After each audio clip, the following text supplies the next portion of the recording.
Good morning. So, matamig makaw karon. So, I'm going to get ready myself. Where's my underwear? I don't have underwear. Nahutdan akong kuan, guys. Nahutdan akong underwear.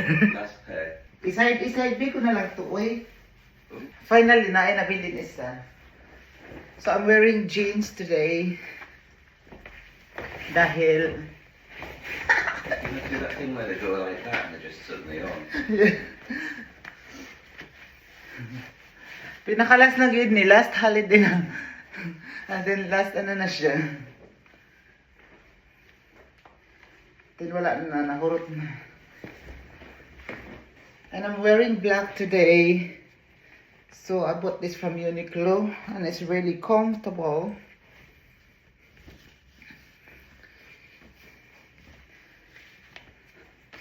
So I'm wearing black and also because ang temperatura dito sa Hong Kong today is it's a nice temperature.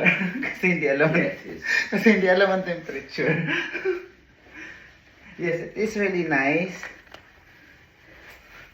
So i-insert ko na lang ito para Said then 19 to 23 today, so it's a lot cooler than the Philippines. oh yes, really nice weather, That's honestly. pleasant for us. So I can wear Hindi it. mainit, hindi malamig.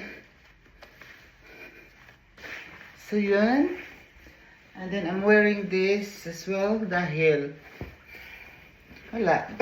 Baka kasi biglang lumamig or anything. So this is my outfit for today.